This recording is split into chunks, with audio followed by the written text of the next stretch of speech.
Have you ever accidentally taken a wrong turn that leads you to a place you never should have found? Well, today we're re-looking at one of those places in the real world that even Google Maps couldn't save you from. This is the Forgotten Hollow. At the far end of a winding dirt road in rural Appalachia, hidden deep within the mountains, lay a place no GPS would show. Locals called it Forgotten Hollow, a village abandoned long ago, so the stories claimed. Travelers who ventured there after dark often disappeared without a trace. Their vehicles found empty, doors wide open, belongings scattered as if dropped in panic. But the truth was much darker. The hollow's depths held secrets best left undisturbed. Now, it was just another day on the road for Sakyat, a road tripper cruising the back roads of America. He'd been driving for weeks, chasing the horizon with nothing but the endless ribbon of asphalt ahead of him. He cruised through small towns, sleepy valleys, and across windswept plains. Each mile brought him closer to the heartland of America, where the land was rich and the people were warmer than the summer sun. But Sakyat's journey took a sharp turn when the main highway suddenly gave way beneath his tires. A massive landslide had sealed off the road, forcing him onto a narrow, overgrown mountain path. The sun was beginning its slow descent, casting long shadows between the towering oaks and pines. As Sakyat drove deeper into the forest, the daylight seemed to dim unnaturally. The usual chorus of birds and insects vanished, replaced by a heavy silence. Even the wind seemed to hold its breath as if in reverence to some unseen presence. After a while, the old pickup sputtered and stalled. Sakyat got out to investigate, wiping the sweat from his brow. It was unseasonably cold in this part of the hollers, and a shiver ran down his spine. In the distance, he heard the mournful sound of a train whistle, lonely and echoing. But how could it be? There wasn't a railroad track anywhere in sight. And then he heard a sound that made the blood freeze in his veins, a woman's voice. She was singing softly, a haunting melody that seemed to seep from the trees themselves. The air grew thick and cold, charged with an energy that prickled his skin. Sakyat knew instinctively that he should leave, to get away from this place and its eerie melody. But his engine wouldn't turn over and there was no cell service to call for help. So he pushed his truck further into the hollow, towards the source of that unearthly song. As the light faded, he came upon the village. The houses were mostly wooden, leaning dangerously to one side, as if the very earth was rejecting them. Their paint had long since peeled away, revealing the gray, rotting wood beneath. Front porches sagged and twisted, and windows gaped like vacant eyes staring blindly into the darkness. A rusted swing set creaked in the gathering gloom, and a broken rocking chair sat on one of the porches, as if waiting for an absent resident. Suddenly he saw a figure sitting on an old wooden bench in the middle of the road. An old man with a wide-brimmed hat pulled low over his face. He looked up as Sakyat approached. His voice was a dry, rustling whisper. "Turn back while you can," he rasped, "while the night has not fully claimed you." The man gestured to the darkening sky. No outsider ever leaves once the sun dips below the ridge. Those who stay become part of the hollow, lost to its sorrow forever. Sakyat felt a chill crawl up his spine, but fear gave way to curiosity. He pressed on, ignoring the old man's warning. The truck rattled over the uneven dirt road as Sakyat drove deeper into the village. The houses seemed to press closer, their darkness leering at him through gaps in the walls. He slowed, expecting to see a road leading out. But the street ended abruptly, blocked by a tangle of fallen trees and overgrowth. Then he noticed a faint light flickering in the window of one of the houses. It was a single candle flame, casting long dancing shadows on the wall.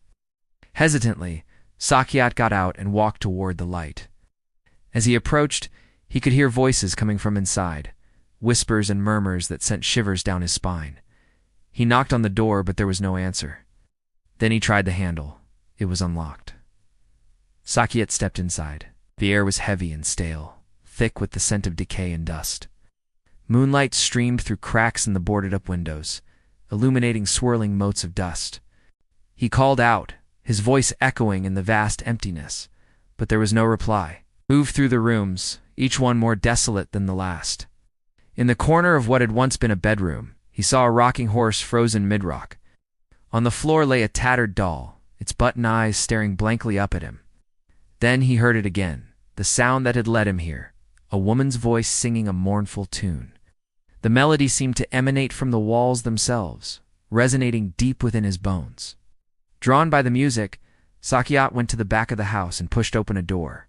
Beyond it lay a garden choked with weeds and tangled vines.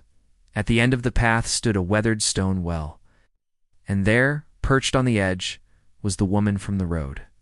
She was beautiful, yet there was a haunting sadness about her that tugged at his heart.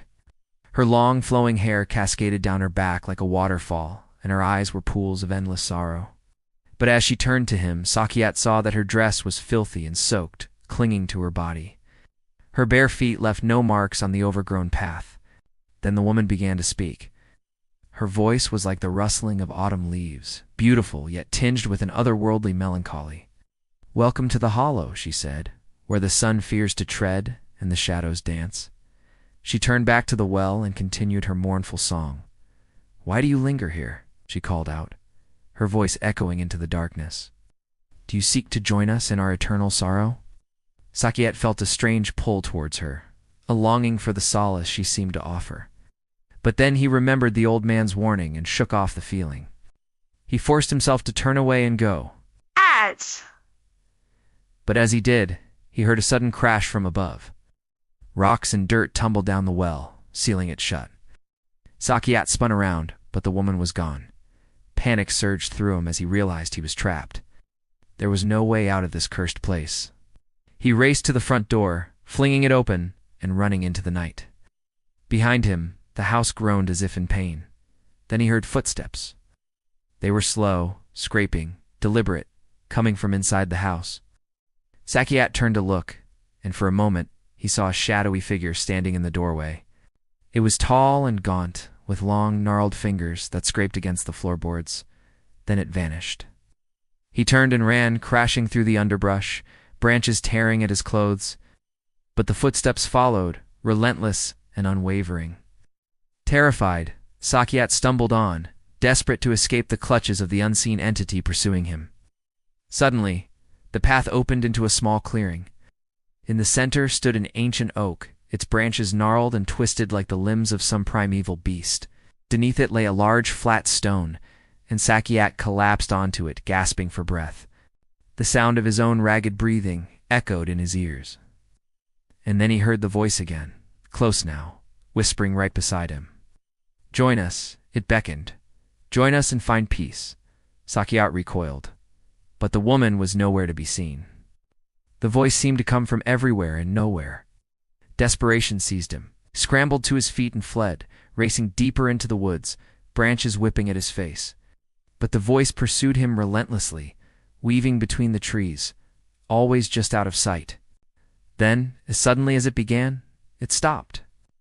Silence descended, heavy and absolute, broken only by Sakyat's own pounding heart. He dared not stop. The memory of the old man's warning and the ghostly residents of the hollow spurred him on. But where was he going? After what felt like hours, he paused to catch his breath, only to realize that the trees around him were the same as those he had passed before. Disoriented and terrified, Sakyat stumbled on until he came upon the same weathered well from earlier. But now it was sealed, the rocks that had tumbled down forming a barrier, and standing at the edge of the opening was the woman in white. Her eyes shone with a haunting light, and a sad smile touched her lips. "You cannot escape," she whispered, her voice echoing sadly. "This is your new home now. You are one of us, forever." With that, she reached out a hand, cold and clammy, and touched his forehead. A jolt of icy energy surged through Sakyat, and he cried out, struggling against the unseen force that held him. But it was no use. His strength ebbed away, and he collapsed onto the ground, his vision fading.